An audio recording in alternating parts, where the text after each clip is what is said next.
Good evening. My name is Kirsten Strayer, and I am the programming coordinator for Screenshot Asia, which is Pittsburgh, Pennsylvania's Asian and Asian American Film Festival. Thank you for joining us at the Happy Film Fest and the sixth day of our festival. Today, it's my pleasure to be the moderator for the Q&A in honor of our film block, Raising Rebels.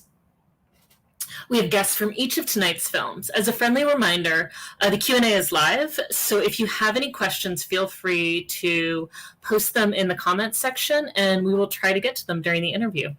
So I would love to introduce our first guests. Please welcome the directors of Atomic Cafe, The Noisiest Corner in J-Town, Akira, Boch, and Tad Nakamura. Thanks. Hello. Hi. Thanks for having us. Good evening. Thanks for being here. So I'll just get into it. Thanks for coming out from LA, from both of you. And I'll just get into a couple questions. So the Atomic Cafe seems amazing as a historical object and a kind of like, you know, place where great punk music happened. How did you first hear about it?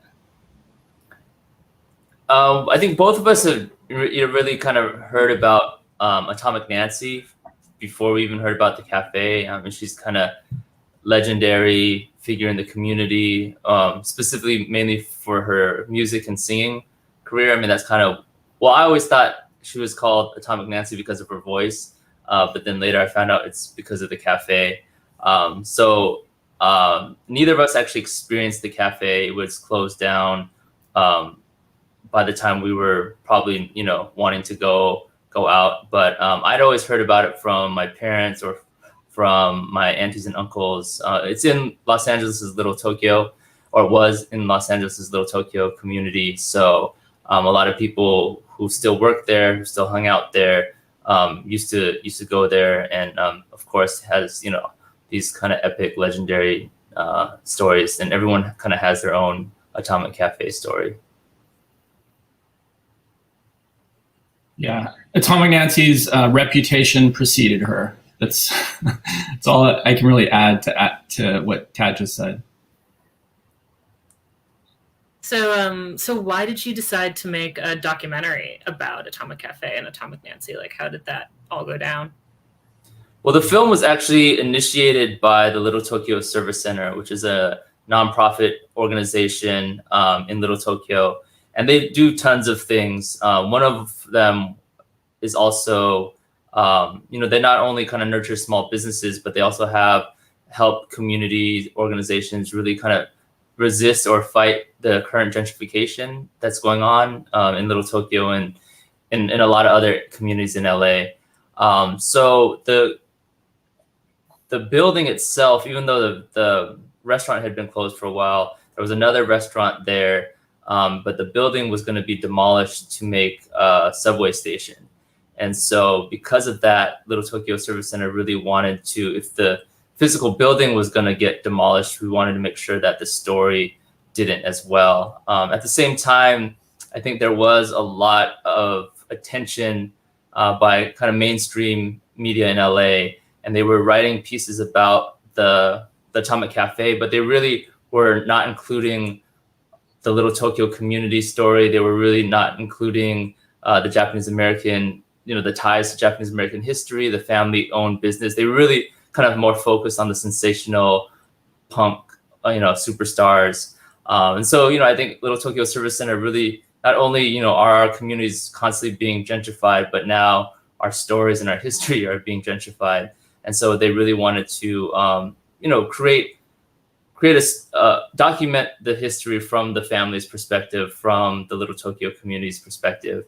And that's how Akira and I got involved. Did you want to add anything, Akira? No, that's he pretty much covered it. So, well, maybe I'll go to you first then. Like, why do you think this story is still relevant? Like, what is it about this story that's still important for you? Let's see. Well,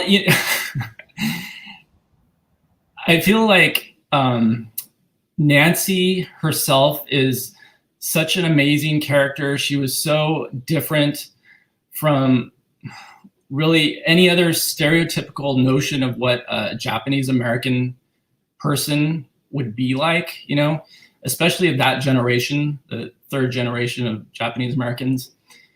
She was a rebel, you know, she spoke her mind, she did what she wanted. And so I feel it's important to put out those kinds of stories, you know, in terms of representing our community in that way, and in this kind of diverse representation of our community, sort of multidimensional and diverse representation. So that's one aspect. Tad, is there anything else that you find relevant about it? I mean, I think, yeah, to a certain extent, I think both within a musical punk scene, people don't really think of people of color in general, or specifically Asian Americans or Japanese Americans. So I think it's, you know, adding our story to that, as well as, you know, really, like Akira said, you know, it's breaking these stereotypes, these, you know, model minority myth images. And really it's just, I think to me, it's a place to be proud of. It's, you know, individuals to be proud of. And realistically, you know, I don't think most people would know about it, you know, if we didn't make a film. But we all felt like, you know, people really should know about it. Even though it's closed, I still think both the establishment of a family-run business, or the way that they made it their own, the way that they created a space for kind of quote-unquote outcasts of a larger community, I think that could still be an inspirational story to people today. And I think, I mean, just one of the things that I really sensed from your film was how this place was an important community for people who all kind of loved and shared these certain kinds of experiences. And I think that really came through in the text. So, like, tell us, were there any other great stories that you had that didn't make it into the film? Well, one thing that Tad already mentioned actually was Nancy's singing career, right? Because she has said herself that she's a musician at heart. From when she was a little kid, she was always interested in music. She was always singing. And she was actually the first lead singer of the band Hiroshima, which within the Japanese American community, they're basically the most famous band that has ever existed, right? And she was their original singer. And, you know, the band used to go and hang out at the cafe. And actually, Dan Kuramoto, he's in the documentary. He was the leader of that band. So we do have some representation, but we were not able to get into that aspect of her personality. And it's actually something that she's continued to do over the years, even post Hiroshima. She is currently, she has been for many years a member of the choir at the AMC Church in South Central? AME, I think. AME Church. Sorry, I'm getting the movie theater and the church mixed up.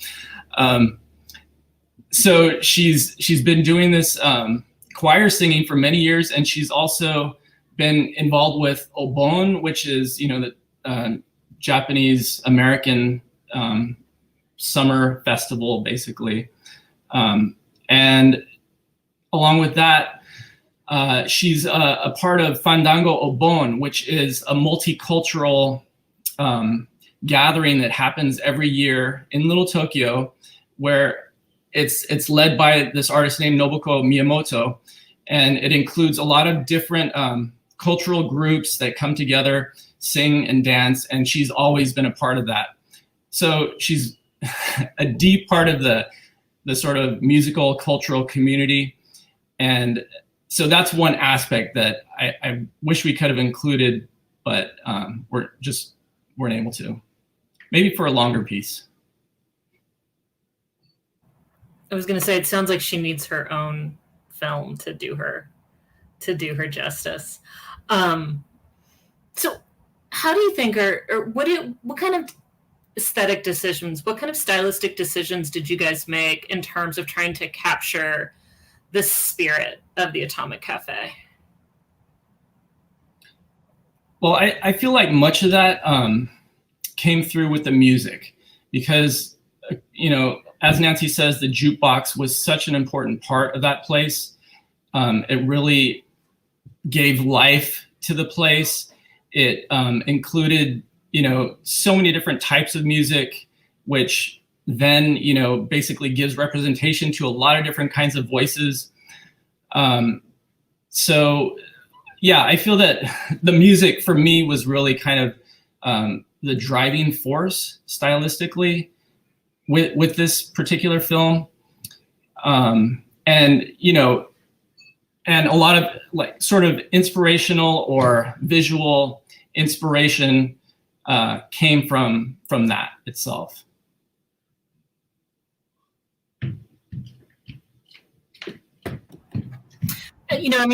We were kind of struck by, there was kind of like an album feel to it, that there's this kind of way in which every part was a kind of snippet of history, right? Of the history of the Atomic Cafe. Like there were these segments that kind of ended up being kind of songs, and then together it kind of seems one full album. I don't know if you all tried to structure it like that, or if that ever kind of came into your mind, but we kind of thought of it as like a bunch of different songs that together make this whole. And I thought that was really wonderful. Well, I really love your interpretation. That wasn't our intention, but but that's cool that you had your own interpretation. So, that's always the goal. Like, let people interpret it the way that they want it. So switching topics for a second, you were talking about the kind of rebellion or rejection of the model minority stereotype, the kind of idea that people are soft-spoken. Do you think that Atomic Cafe was trying to rebel against that or express a kind of new way to imagine Asian American voices? I think at the time, you would really have to ask them. I think at the time, they were just being themselves. I don't think it might have been, I'm sure there's a consciousness of stereotypes of, all Asian Americans, people of color, all kind of are conscious of that. But I really think it was just Atomic Nancy being free to be who she wanted. And at the same time, she knew what it felt like to be an outcast. Therefore, she purposely wanted to create a space that other people who also felt like they were outcasts would feel welcome. I think that as strong and powerful as our Japanese American Little Tokyo community is, it can be very exclusive, right? And then in terms of, you should do this and that, or from a parent's perspective, hang out with those kids, don't hang out with those kids. And so I think spaces like Atomic Cafe, and then there's tons of, other examples within the Japanese American community that were just a product of their generation, a product of their neighborhood, a product of their culture. And then, they were just, were able to just be able to embrace that and appreciated that freedom, and therefore created a space for other people. But I think from our intentions to present that history, I think we were a little bit more intentional of trying to break stereotypes. But I think at the moment they were just, being who they were and true to themselves. Is there another Atomic Cafe in J-Town right now? Like, is there another place for outcasts? You're asking the wrong people.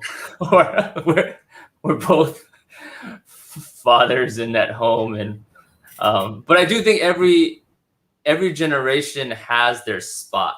So for example, when we were younger and would go out, there was different bars and places that now, because of gentrification are no longer there. But yeah, you would probably have to ask people who still go out at night where to hang out. I think Tad needs to speak for himself. Yeah. We see your drums. Yeah. Akira's out every night. Even during COVID. Well, yeah, I guess if there's a place that's for outcasts and teenage rebels, that older folks might not necessarily know where all those places are. Or if we do, it's not really that cool. Fair. So did Atomic Nancy ever desire to reopen another place? Like, was she ever interested in starting up another establishment? She never mentioned that. I think she was over it. Yeah. By the time they closed it down, because she had basically worked there from when she was really young, probably starting as a teenager. And yeah, I think she had And she was just onto a different thing. Yeah. So this year's festival theme is about raising communities, and your film block is about raising rebels. And we're thinking about our current climate. There's been a lot of growing movements to voice concerns and kind of particularly how the government has handled the pandemic, police brutality, anti-Asian and anti-Black crimes and injustices. And so you guys are filmmakers. What advice do you have for aspiring rebels who want to be part of that change and kind of make their voices heard in the wider community? I mean, my thing would be to understand really who you're rebelling against. And I think especially, you brought up, the anti-Asian violence and, the movement for Black lives. And I think there's a lot of misguided rebellion right now where I think a lot of Asian Americans, or the media is highlighting that the attackers that might, the few attackers that are African American are making it an Asian American Black issue when the real broader issue is white supremacy. So I think it's to rebel is, I think it's important to understand. I think it's great, but it's also important to understand the context of it, who you should be rebelling against, as well as, I think with Atomic Nancy and Atomic Cafe, they really knew who they were. And they had a great understanding of who they were. And therefore, I think, people who want to just to rebel, I think that energy could be focused and targeted to a much more productive rebellion. Akira, did you want to add any of your thoughts? No, that was a great answer. So in line with this, though, what do you hope that audiences take away from your film? Is it that they see this kind of presence of Nancy and the outcasts there as people who really knew what mattered and who they were going to be as people? Yeah, I think it depends on the audience. I think, for example, an audience in Houston or Pittsburgh, just to know the diversity and the kind of multi-dimensional aspect of the Japanese American community or the punk, community. As well as just, I think for a lot of other Asian Americans, especially more recent immigrant Asian Americans, they trip out when our parents, were part of pop culture and so I think to me, it's like probably even now, right? There's being films being made of hip hop hangouts in the 90s or, 10 years from now, they'll be documenting us. So I think it's always cool as Asian Americans to see yourself as multi-generational in something like punk or in something like, hanging out and partying at night. Yeah, and I think it's important to see, Asian Americans as being cool too, right? And also just in terms of what Nancy did to give credit where credit is due, in terms of her contribution to specifically the punk scene in LA, right? And providing this haven for the misfits, right? The outcasts, the outsiders, the ones who didn't fit into the mainstream settings. So, it's just like Tad said, showing that Japanese Americans were an integral part of that. So, of course, I'm totally running out of time, but do you guys have any projects that you're working on right now or things that you want to talk about? Or are you just relaxing from post-COVID exhaustion? Akira's hungover from partying last night. So I can barely answer these questions. Well, I did want to mention, I actually just the other day watched with my 5-year-old son this really great series called City of Ghosts on Netflix.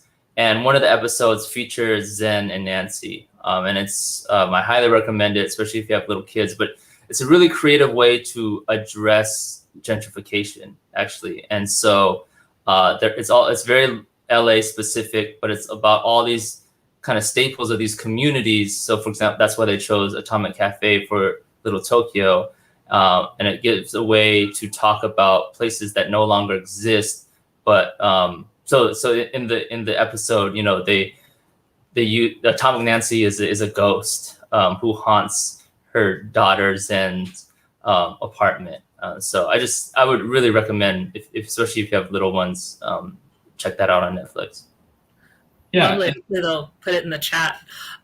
So we are being told that we are out of time. If you would like to follow Tad or Akira, here are their websites. You guys are wonderful. Your film is wonderful. Thank you so much for sharing it with us. And we really are happy that you guys came over. Thanks so much. Yeah. Thanks a lot.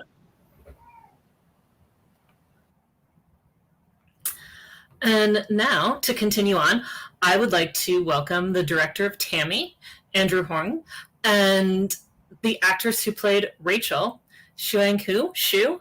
So welcome, Andrew and Shu. Hi. Thanks so much for having us, Kirsten. Thank you for being here. Hi, Kirsten. Hi, how are you? Driving? I paused. I found the little town and I am right where the internet is. We're good. I've Awesome. stopped. Nice. Perfect. So I have my first question is for Andrew. You mentioned, so in your director's statement, you talked about, you decided to make your film black and white. And you said this was a conscious decision. Can you take us through kind of what you were thinking there? Yeah. Well, I knew this, you know, when I was writing the story, you know, Tammy is about discrimination and superficiality and being treated differently.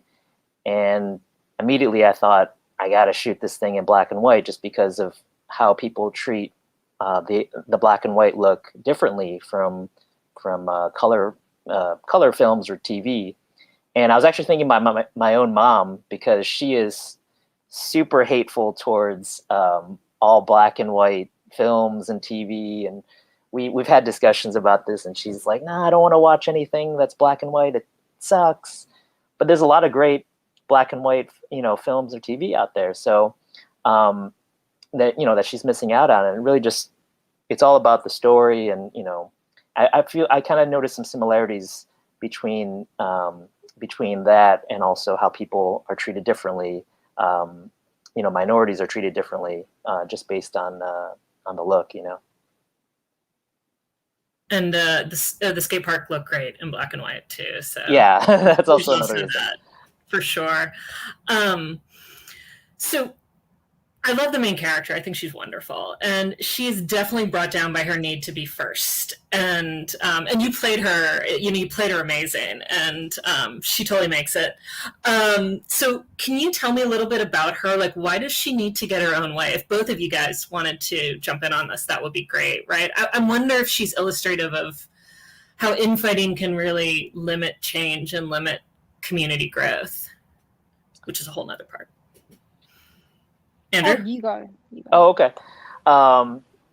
Yeah, I think, you know, just the minority experience, like infighting is always a thing, just because of I feel because of the lack of opportunities out there. And, you know, minorities just get so, you know, we get so much more affected by, you know, by, let's say, something like representation. So a lot of times there's like infighting on how that should be. And so, I mean, you know, she does, you know, face microaggressions in the beginning, and in combination with how she's treated by her family, you know, and how her family is kind of more superficial. And I think that really fuels a lot of her actions, you know, throughout the film.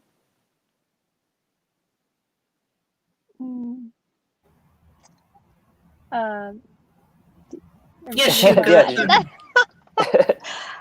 I thought you were gonna go further with that. Oh, okay. I mean, I was leaving room for you. No, I completely concur with what you said.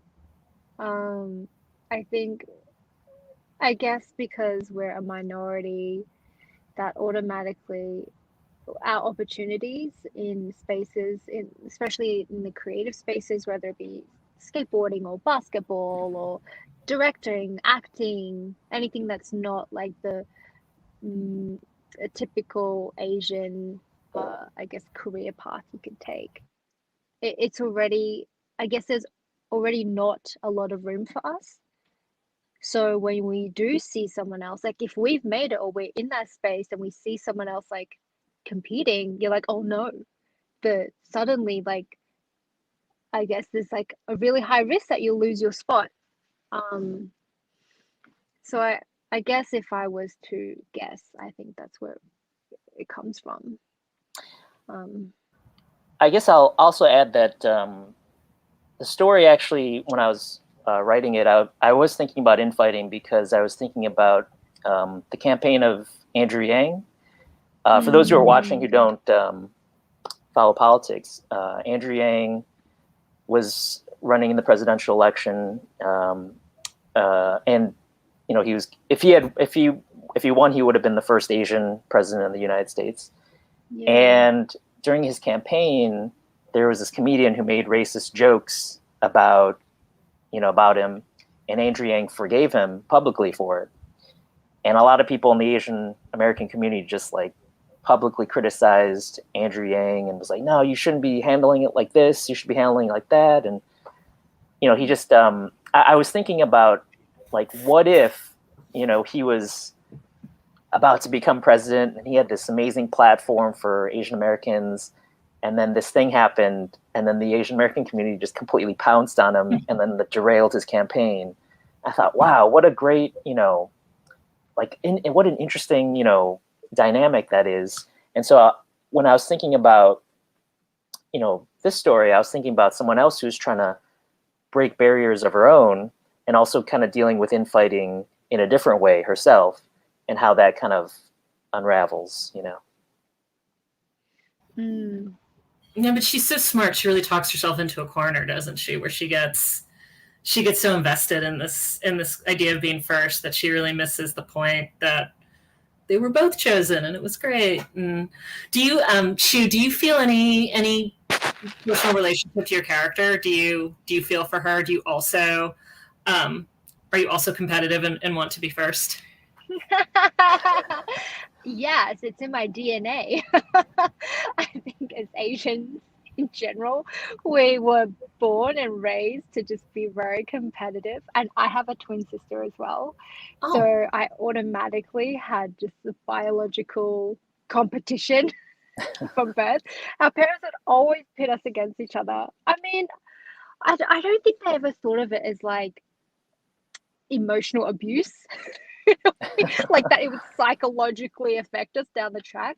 It's very ingrained in our culture to continuously compete against people. Like, for example, when I was younger, I had like family friends around the same age, and constantly between the parents, they'd be like, oh, how tall is Xuan now? And I remember that I had this arch nemesis growing up. It was my family friend, and at the same age, we were the same age. We ended up going to like the same school, and every time we met up, the parents would be like, "Oh, my daughter, Wei Ning was her name. Wei Ning. Oh, she's like piano level 8 now. How's your daughter?" I'm like, "How's Xuan? Oh, what is she doing now? Oh, how tall is Xuan? How skinny is Xuan?" Like they would be, you know, competing superficially, like pitting us against each other. And it's like the Chinese saving face thing. It's very cultural. It goes very deep, and yeah, it leaves scars in us. But I mean, as long as it is not like very detrimental, it can be good. It really like made me very competitive and very independent growing up. And so when I see like the woman, my character, she is very, yeah, she's competitive because like she's proving something. You know, she has something to prove with her parents. And if she has to be number one, that's like the only way she's going to prove that she's worthy of her parents' love and worthy of being a skateboarding professional. And like sometimes we have to like achieve these titles to feel like we can fit in. Yeah, and I think it just it's very unfortunate, but it's very ingrained in our culture. I personally am okay with it. I should probably be saying that.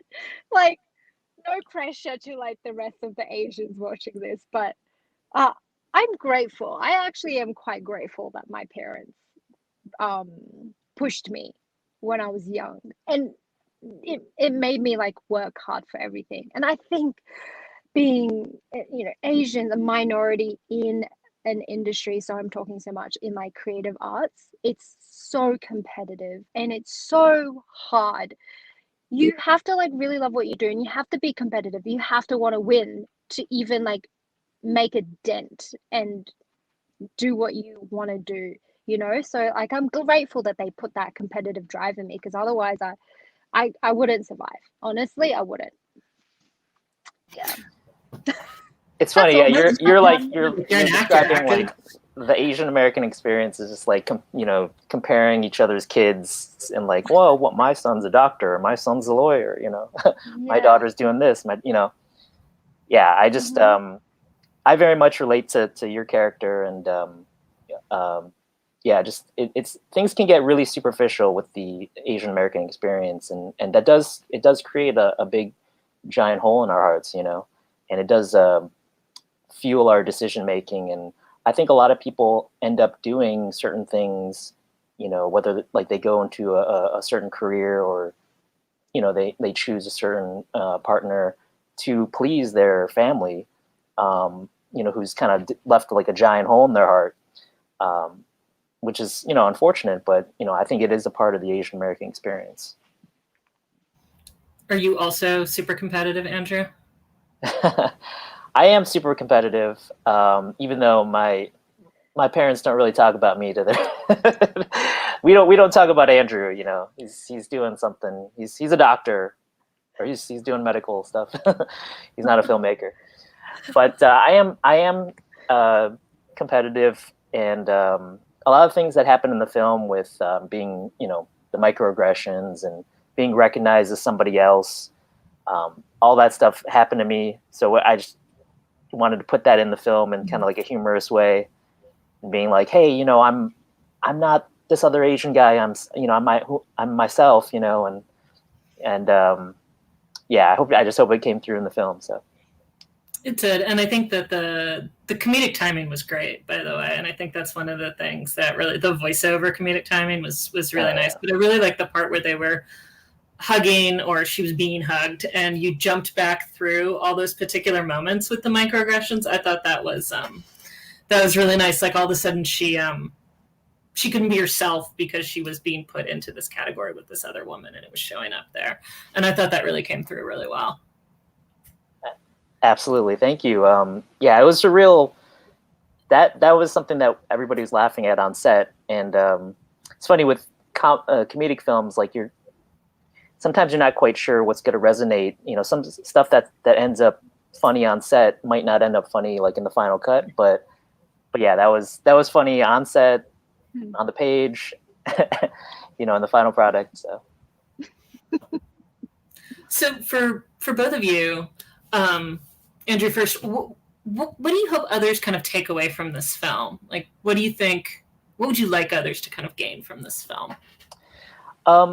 Well, I'd hope that this is kind of like a window into the Asian American experience. That's obvious. I would say, like, by the end of the film, though, there is a kind of a dissonance between what our main character says in the voiceover and what we see, and I think that kind of calls into question, where is the line between racism and personal responsibility? And I think it's kind of gray, because some people would look at where our main character is at the end of the film and say, well, look at that, she deserves everything she got. She created that, she should have just been fine with Tammy Tam and all that. And And I think they would have a point. But then I think there's other people who would say, well, you know, if racism didn't exist, you know, if she didn't have to go through those microaggressions, then she would have been fine with Tammy Tam, you know. And so racism indirectly played a role into where she eventually ended up. And I think they would have a point. And then the other side would counter and say, well, no, if racism didn't exist, then she would still be trying to impress her family. And everything is kind of like gray. And I just wanted to kind of call that into, you know, into question, you know, where is that line, you know? What a great answer. What do you want people to take away from this film? I think following on from what Andrew said, I think that like pretty much hits a nail on the head. Really just like to start a dialogue, but also, yeah, for people to recognize that. I think the most important thing is like how great would it be if we didn't have to like worry about being like having two Asian skateboarders, like not thinking of them as competition, or being afraid that if you're not the only Asian, you're not going to be the special one. It's just like that thing where you can't have two ethnic people and as a lead of a movie, or if like, oh, you're the token Asian. Like these kind of statements, they exist because it's so unusual to have two Asians in a lead in a ensemble cast. So so I guess it would just be great if we see like, oh, these moments exist in reality for anyone in the world who is a minority. What if it didn't exist? Like, what if we didn't even have to make movies like this? How great would it be? And yeah, so I just hope that people would like just, I guess it's like holding a mirror to them and also going like, yes, it's an issue to talk about, but what if it doesn't have to be? And what if we could just like one day move towards a world where it's not unusual to have like two Asians, like two token Asians. If that statement didn't exist, how great would that be, I suppose? Like, and how do we get there? Right, and let's hope that's sooner rather than later. Absolutely. I mean, you just got me thinking about what was it, Ocean's 8, and there is definitely like, you know, a token Asian in there. Token Asian, you know, very similar, very specific ethnic categories in the ensemble film, and yeah, it would be really nice to see that kind of. Well, I mean, I think we are. I don't know. That's one of the things I liked about Fall Back Down, which is the film that, you know, when we talk about SB, is like how wonderfully diverse but not tokenish her cast was, and I thought that was really great. And, you know, because she did this feature, and I know it's in the indie world, but it's good to see that. It's really good to see that. So I know we're running out of time. Is there anything that's upcoming for either of you that you wanted to tell us about? I'm trying to convert one of our shorts into a feature film. It's a holiday film, and also at the same time, I'm trying to turn Tammy into a TV show. So hopefully, you know, we'll see. I think it would, you know, I'd like to fill the void that's, you know, left by Fresh Off the Boat and Kim's Convenience, you know, but just like with dark comedy. I think it might be kind of interesting. So. All the Asian shows across the board have been like cancelled. They're over. Kim's Convenience. I thought Kim's Convenience was still on. No, it's just got cancelled. Yeah, it was their last season. Season 5, I believe, was their last. And then Fresh Off the Boat, what, season 5 was their last as well, I think? Was it? Or they renewed for 5? I can't remember. I think it was their final season. I just remember there was this article about Constance Wu complaining that it got renewed because she wanted to do something else. And then like the Family Law in Australia, we finished up after 3 seasons. So all Asian shows are gone. Yeah, you need to do something about this, Andrew. Yes. Shoo, let's talk. I am here for the woman's pettiness too. If you could make that pettiness into a sitcom character, that would be Amazing. Yeah. Done. Really, really briefly, if the audience wanted to watch your film again, is there any way they can purchase or watch your film? Yeah, just contact me at totalruntime.com, and I'll just send you a link.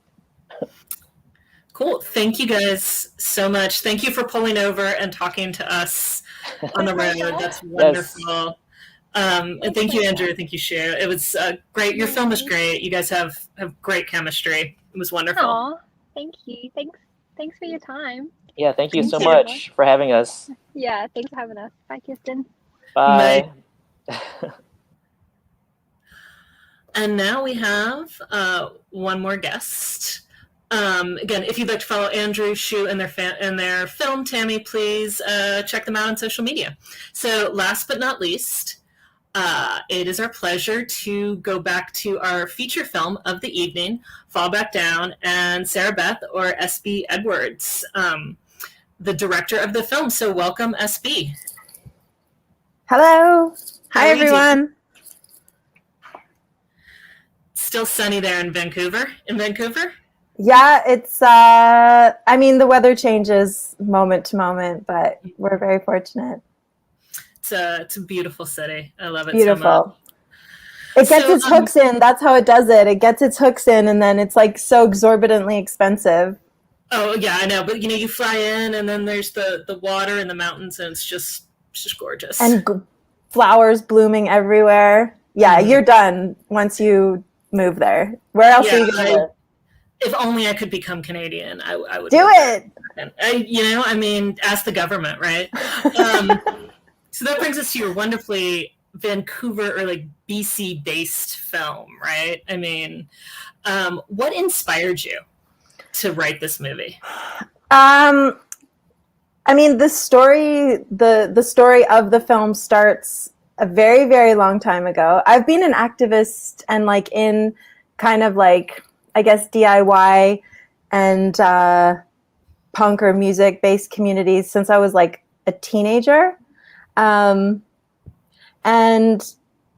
I was in the fine arts, which was, a kind of a great place to start in a way, because it gets you thinking, obviously. But I really liked pop culture, and I really liked music and longer storytelling. So I drifted over into narrative filmmaking and started off secretly as a writer, writing on the DL. I think a lot of female and marginalized creatives can kind of relate to doing things secretly while you try to become really good at it before you tell anyone. And then, it was one of the first things that I wrote. It was really a lot about the people that I admired in the scenes that I admired, which spanned, across several different types and different punk houses through to, et cetera, et cetera. Even just marching in the streets, all this type of thing that I wish I could have put more into the film, but essentially, it's a rom-com. So there's the need to fulfill those expectations, which is what I believe in, is deliver on your genre. So in that way, I'm kind of traditional. But I really wanted to see my people and me and my friends and the people I admired, even if I admired them from afar as well, being the population of this film. So just lately, from doing this type of Q&A, I've realized that it's not so much an activist film as a film where activist characters get to go through the plot motions of the film. And I have the same thing with all the crime things. I love crime, of course, obsessed with crime. And it's the same. My characters are heavily tattooed, working in bars and solving crimes, which is all the people I know. And they're also capable and amazing and fighting the good fight, basically thanklessly. Wait, and I just working in bars and solving crime? Yes. Why don't we see this? to take it to a more serious note, I think what we've all seen in the last couple of years is how much people who are sort of outsiders or outside of the system, which is most people, how much you're really on your own, like how much the system is not there for you. And there's so many people who are really capable and who do look after themselves and look after their loved ones and look after their communities in every aspect. So I just want to see stories like that. And that's what I do. And I want to also, with my company, Kiss Off Entertainment, I want to find other storytellers and support those films as well, or TV shows. I mean, one of the things I really liked about your film was just the kids hanging out in the house, which made me super nostalgic about being a kid and being kind of like, you live in a house with a bunch of people and they're all different kinds of folks, and you get on, and then you just, you make this kind of home. And I thought that was really kind of shown in your film. And I thought that was, your punk house was lovely, I thought. Thank you. I mean, it was like really important to all of us on the team because we all have such fond feelings and we've all been there. And it felt really important to like show, there's kind of a lot of things I think that like save people, like save them from shittier things that are happening. I think punk houses can do that. Skateboarding can do that. Music can do that. And so everybody who worked on the film and like performed in the film, were very reverent to like the nobility and the beauty and like the cozy and the safety of like the space. And it just gets touched on a bit, but I think we were fortunate that we were able to protect that. Yeah, I think it really came through. And how did you pick, how did you create that kind of wonderful cast? Like, who did you find first? And how did you end up finding those folks? So Andrew, who plays Nick, was first. And that actually is really helpful because it's very, very lonely and difficult and tiring and kind of depressing to make a film from nothing into something. And he's so talented, like just really casting is such a magical thing. And there's only a few main characters, so there's a lot of weight and a lot of like need for them to be able to be in so many scenes and sort of carry the film in a lot of ways and go through those changes that the characters go through. And I just was so like, it was so great to see Andrew, like in the footage, there's no doubt. It's never shaky. He's just like so solid and dropped in all the time. And that was like a miracle. And that's basically what I try to do. Although, it's hard. It's hard. And if you don't have a lot of time, it gets trickier. But I pretty much look for authenticity. And I do that by, I kind of watch the screen more than I watch the performance when I'm casting. I kind of go with what the camera is seeing, and I go with my gut at whether I believe it, because there's lots of people who are good actors. Like, just for example, Keira Knightley, like I know she's great, but like I kind of don't ever feel much, even when she's doing all the things. I'm kind of like not feeling anything. And so I don't subscribe much to, names, although, I mean, it wasn't a thing because with our budget, we're not getting any names, but I still apply the same principles of like, do I believe it? Am I feeling something? Am I getting are my arm hairs lifting at all? Am I laughing? And I pretty much just like ruthlessly wait and go through more and more and more and more until, much to the chagrin of many people in the crew, like they're like, just pick someone, and I'm like, no. So Adila came on very late and was perfect, and I wasn't worried, which is bizarre. I must have been pretty detached at that point.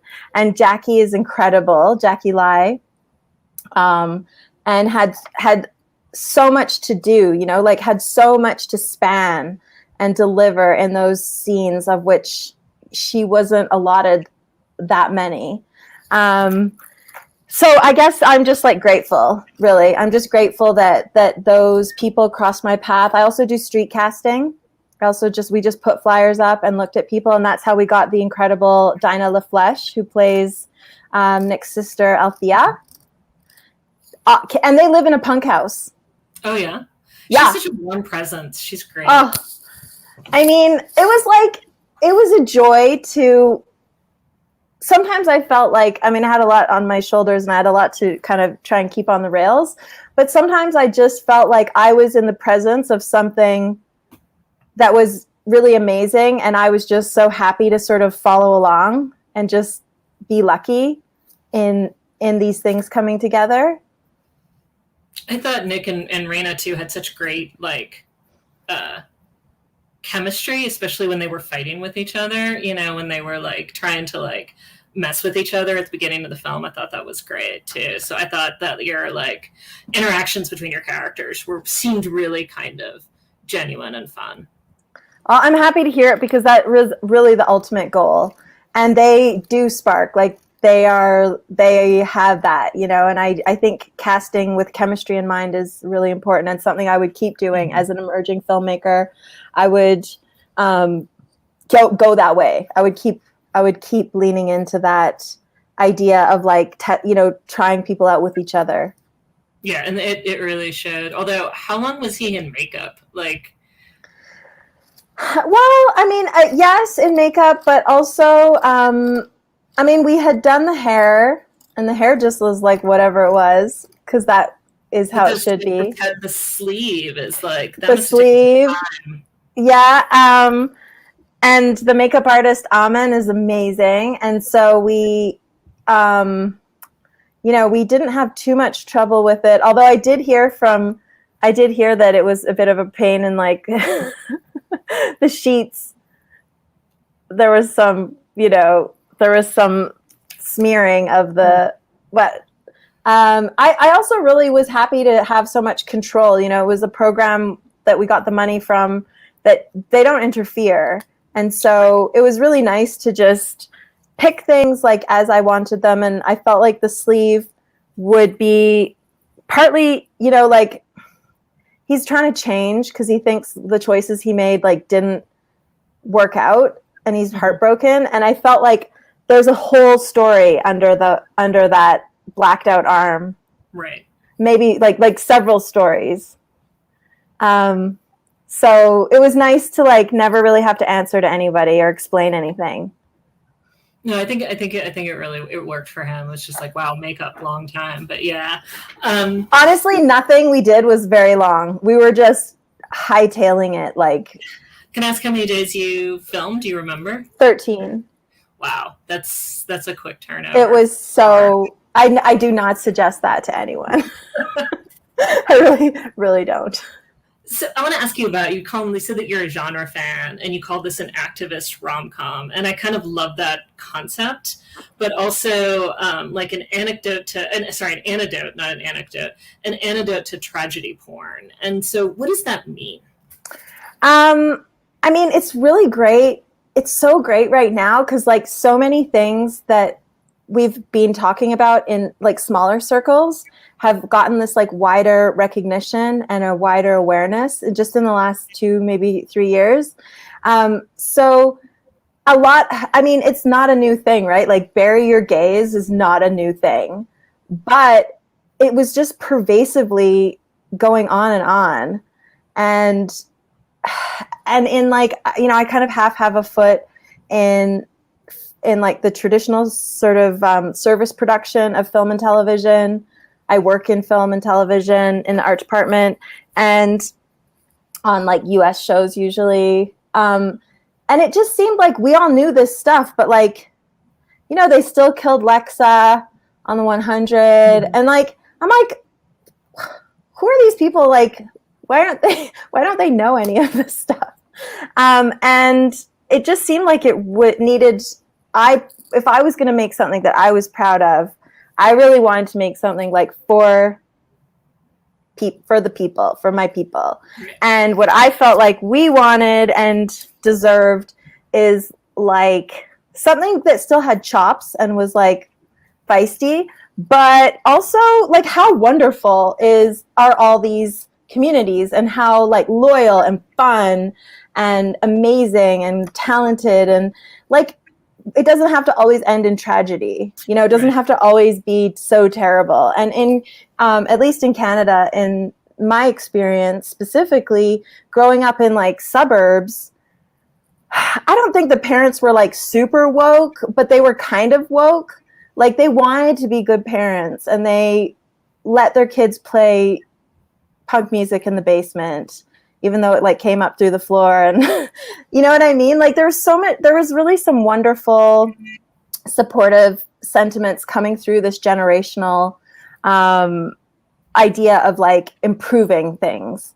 And I don't think that's across the board by any means, but I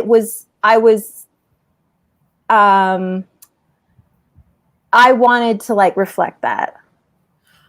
I mean, yeah, I mean, you know, like with queer films historically, right? Like there's been so much history of like melodrama, and it's been so important to people in the 20th century, right? When you think about all those films with, you know, so much, you know, people dying at the end and stuff, but there's also this wonderful thing about joy and just having people not have to go through melodrama and ending up, you know, like your victim of sexual assault is not just like, you know, tragically, you know, forever, you know, unable to recover from her assault, but instead is this person who can kind of work through it and enjoy sexuality and all this kind of stuff. And I think that's the kind of joy that's lovely, right? That you can have, that being different or being an outcast or having something happen does not mean that you are stuck in this one particular path, and that path has to be a tragic one. And I thought that was really nice. That really came through. I couldn't, like, I feel that's so important, and it's so lacking. And I think it's really key to not be the message for someone else's redemption, or like the means by which the mainstream or the patriarchy like feels better about itself. Like I really couldn't care less. So happily, and these are all just like, it's so nice to talk about it because these are all just like layers in the film, and it's really cool to see if they do come through, because I didn't want to bonk anything over the head, you know, too hard.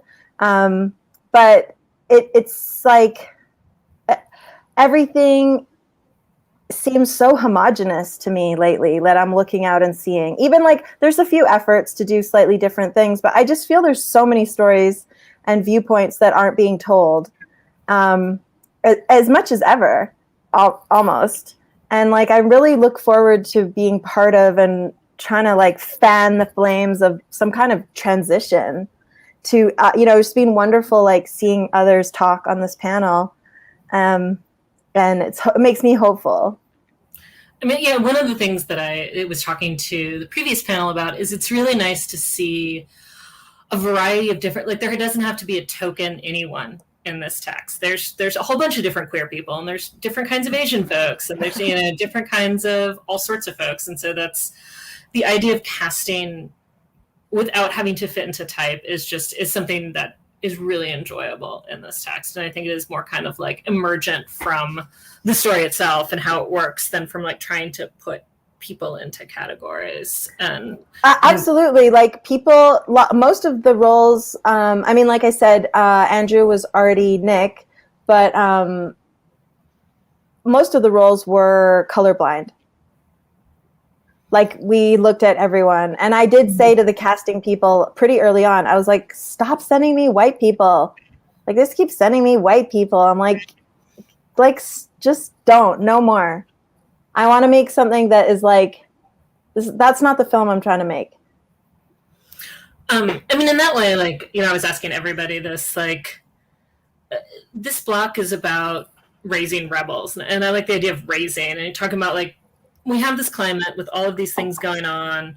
You know, there's so many challenges going on, particularly in terms of how we are going to create a society that we really want to live in.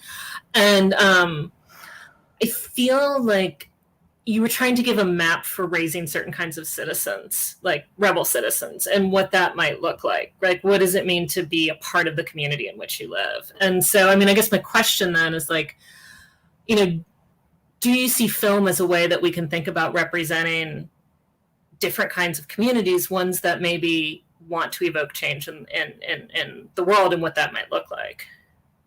I mean, I think most people would say yes, and I would say yes. I feel like writing, particularly, and to a certain extent directing, is an art form. It's art. If you are fortunate enough to have that context. So in that sense, like any art can be powerful. It's also somewhat at the prerogative of the maker. So when I look at others' work, like I try to think of it and enjoy it on its own terms. Although, of course, I do love like politicized things and feminist things. Like that's always great. But like sometimes I think I just don't know if I'm even qualified to comment on that. Like, I hope so. I hope that getting the mic, like pulling the mic away. And I read the trades and I'm just like, oh my God, it's like all the same people still making everything, even though we're having all these talks. It's like people make it a certain distance or there's interest or they get in a program, but like they're not making shows. They're not the ones who, and I'm lately being really irritated with, like super strong female driven show, show run by Ben, Dan, Howard, and I'm like, where are we? Like, we should be it's not how you do at telling the story. It's not whether you did a good or a bad job. It's just not your story to tell. Right. And so there's, like it came out of the disability movement, but this idea of like nothing about us without us. And that's what I think is more important, honestly, than like maybe, and this is just my opinion, but more than judging what ends up on the screen, I think it's important that the mic gets handed over, that like people who are having these lived experiences get to be the ones to make the shows and make the movies and produce, write, direct them, particularly for women directing, I think is like where the war is at for narrative. So like that's where I put my focus, because people deserve to have that life as well. Like there's so many, I just see it all the time. It's like somebody decides they want to be a filmmaker who fits the status quo and they like just go on and make television or direct television, and it doesn't seem to be merit-based. And meanwhile, they take up all the space. And I'm like, but this other person can't pay a basic mortgage. Right. And so there's an equity side of it too that I think is a whole other panel potentially. Like of money, about money and compensation. Well, for sure, right? I mean, do you think there is more space now in television in film, maybe less so, but in TV for a plurality of voices? I think so. It looks like there's some progress. Sometimes I feel like, and even within our Canadian system, I wonder, I would love someone to do the data, like crunch the math, because they're like more women and like more genderqueer creatives are getting some, opportunities. But sometimes I wonder if it's actually the same high profile people who are just, maybe this year they're getting 2 things instead of 1 thing, or instead of 1 thing every 2 years. I do wonder whether there's actually more voices coming up. And I also love to sort of say if I'm ever around like if there's ever any like elbow, like events or rubbing and, kind of mixer-y things, and say like, we can't build a career on compliments. We can't build a career on somebody being in my corner. Like they need to hire me. Right. And you need dollars to get your job done. Yeah, because otherwise I'm spending all my time working on something to pay the bills. So I do think there's been some great progress, and I love how the people who got in are like prying it open and like making space for others. It just, to me, I don't think it's going at the speed I would like it to. Well, yeah. I mean, I don't have an answer for you for whether it's becoming more plural or not. I mean, you see moments like, I'm totally forgetting the name of this TV show, which now has a pretty dominant Native American writers' room, the sitcom. Rutherford Falls, I think it's called. Okay. And so, but that's like the first time that, we've ever seen a writer's room which has more Indigenous folks than non-Indigenous folks. And I'm looking it up very soon after we get off. I'm not sure if it's known as the first and only, then is that going to follow? Is more going to follow? I think is the question that you're asking. And it has to. I mean, I think as well, like Indigenous creatives are even more profoundly overlooked. And I look forward to, I'm very discerning. Like I won't watch things if it's like, oh, look at this amazing, super diverse cast. And then I look at the showrunner and it's just like another guy in a baseball cap. I'm like, I literally won't buy it. But I'm like pretty far. I've been in this for a long time. So I've always subscribed to the kind of like put your money where your values are. And I don't have a lot to spare. So I will, I want to see like more Michaela Cohen, and that's the thing. Like, I just like charge me more, please. Well, there's that as well. But and I don't know much about the Canadian system or how that's functioning here. I have hopes, but they are very dimmed in terms of like, how much action we're actually going to see, especially in terms of, like you said, Indigenous folks, and also from this festival, seeing more Asian and more diverse Asian and Asian American creatives getting their work out there and getting their work published. Yeah, so, I mean, I don't know if I said it already, if I got around to the point, but the point was the whole like nothing about us without us. Mm-hmm. I really want Hollywood and everybody at every level and every budget level to start thinking about that. Like, and don't cast any more able-bodied actors in disabled roles, please. Right. Like, imagine people waiting around all this time for a role to be this, and then like you don't get it, you don't go up for it. Like, I just call bullshit on all of it. It's very protection, like so annoying. Anyway, we know this. Yeah. So on that note, I just wanted to get a couple more things in before we have to say goodbye. Do you have anything that you're working on of your own right now? Yes, because I have been doing this for a long time, and I would go pound the pavement in LA on staffing season before COVID, and you just had to write like a pilot. You didn't get any meetings unless you wrote a pilot. So I have like loads of pilots. I have a lesbian horror set in Ireland that I'm just doing another draft of and hope to make soon. And it's not a B horror. It's like, it's kind of erotic, and also my goal is to make it like very fucking scary. Which, why Ireland, can I ask? Actually, the mythology goes to that, and my background is like all like Wales are like all those. Mm-hmm. Part of my background. So.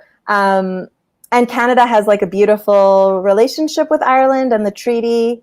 And I want to keep doing for a while, like smaller things, because I'm a bit nervous about scaling up. And I feel like it's possible to make this hopefully interesting hybrid. And then still not make it so ambitious that it keeps kind of moving away, because that happens, like it's still a second film. I don't know if it's even any easier than a first feature, honestly, at this point. That sounds amazing, though. I am very excited for the Irish lesbian horror film. Thank you. It's called The Estate. The Estate? Oh, mm-hmm. I hope it's still, I hope you will tell us when it comes out and that we will all be able to see it. It sounds amazing. Briefly before we go, just one last question. How can the audience watch your film again? Well, this is a great time to say how honored we are to have been programmed into HAAPIFEST, and it's really too bad in a way that Jacky couldn't be here, but she's so in demand and so busy and so talented that your actors are going places. Yeah, it's just a testament to their talent. But there is a platform that is a common festival platform called Eventive. Mm-hmm. And there is a channel, kind of a distro channel, grassroots distro channel called Yarn Bomb. Yarn Bomb Releasing, which is 2 words. And that has a program on it right now called Love Fool. And Fall Back Down is one of them. And that's going to be up for a while. So that would probably be the best place, and Sliding Scale, which is cool. Like, and the passes are also super cheap. So there's a bunch of other really great female and non-binary filmmakers pieces on there. It's like a really tight, small, little curated thing. Can you tell us the name of the eventive platform? What was it called? Yeah, it's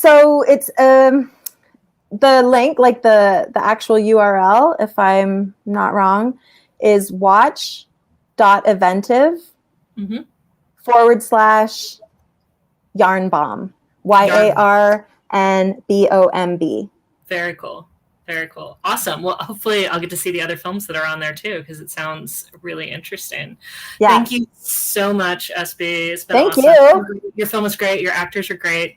And I look forward to see what they're going to be doing. Thank you guys so much. Thank you. Take care. So, yeah, we've got the URL there if you want to watch Yarn Bomb. Or if you'd like to see any of these other wonderful films. So this concludes day 6 of Happy Fest. Thank you so much to the filmmakers and actors who came out and talked to us. Tomorrow's film block will be Raising Storytellers. From Houston to overseas, we have filmmakers from all over the world that wish to share their experiences with other communities. So join us as we explore the complexities of relationships, familial, platonic, and loving, as told through the eyes of our filmmakers. We'll also have a mix of pre-recorded interviews and live Q&As. So go to happifest.com for more details, and have a great evening. And thank you so much for coming out and listening to us.